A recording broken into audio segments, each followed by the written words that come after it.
The studio was silent except for the soft hum of the lights hanging above, their heat pressing down like a weight. A polished wooden table sat in the center, gleaming under the glare of cameras, and beside it a glass of water trembled ever so slightly, its ripples catching the reflection of bright white beams.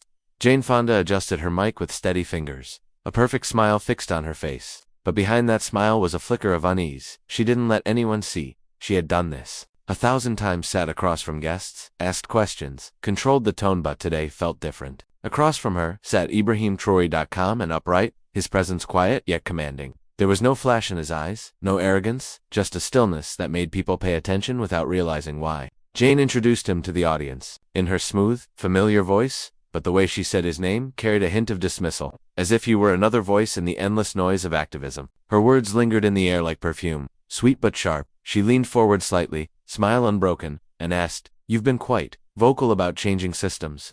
Do you really think one man can do that?" The question was soft, but the edge in it was clear. Ibrahim didn't flinch. His voice came low, steady, cutting through the quiet like a blade. One voice can move mountains if it carries the truth. For a moment, no one moved. The cameras stayed fixed. The lights burned hotter, and Jane's lips parted, but no sound came out.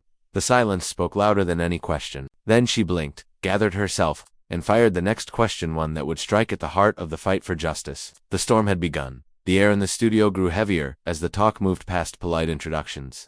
Jane leaned back, in her chair with the poise of someone who had seen it all, her voice smooth but lined with quiet superiority as she shaped her questions like soft daggers. "Some say Africa struggles because of poor leadership," she began, her tone almost casual, but her eyes fixed sharply on Ibrahim. The way she said it carried more weight than the words themselves, as if order and progress belonged only to one part of the world. Ibrahim didn't rush to answer. He sat still, his hands resting calmly, and when he spoke, his voice was firm, yet measured.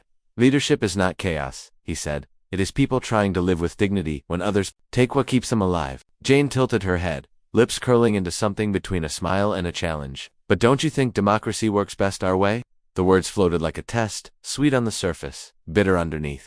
Ibrahim's eyes lifted to hers, steady as stone. "Democracy dies when it wears only one face," he said softly, and for a moment, the room seemed to hold its breath. Behind those words lived memories. He never spoke aloud. Men in suits, signing deals that stripped villages bare. Foreign flags planted on soil that no longer fed its people. The silent anger of farmers watching trucks take away what once belonged to their children.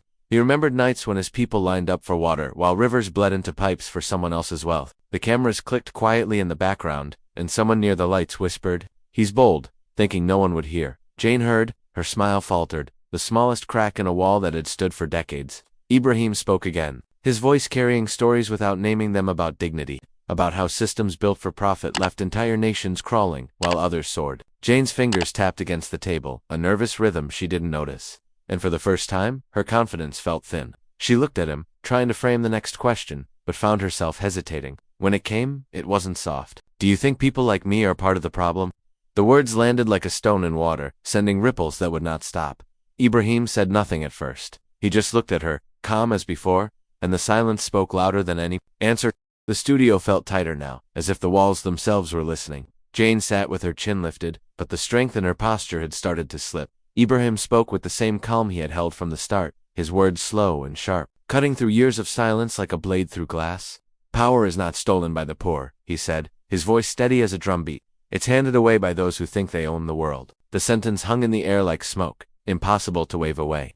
Jane opened her mouth to speak, but nothing came at first, only a faint tremor in her voice. When she finally whispered, "I never saw it that way," her hands moved toward the glass of water, fingers shaking slightly as if they no longer belonged to her. The camera lights caught the small twitch at the corner of her lips, a tiny war between pride and the truth settling inside her like a weight. Ibrahim didn't gloat, didn't smile, didn't raise his tone. His eyes stayed locked on hers, calm, almost gentle, and that quiet strength broke something deeper than anger ever could. Inside her, the walls built from years of privilege, the belief that her voice carried more than others, began to crack. Narration lingered in her stillness, the way her breath grew shallow, the way her eyes glistened against her will. The question she had prepared next never left her mouth. Instead, the silence stretched, louder than any debate. A single tear slid down her cheek, slow and uninvited, and the whole studio froze. The cameraman caught it instantly, the lens closing in as if the world needed to see this moment. Somewhere outside, screens lit up, notifications pinged, hashtags started to form.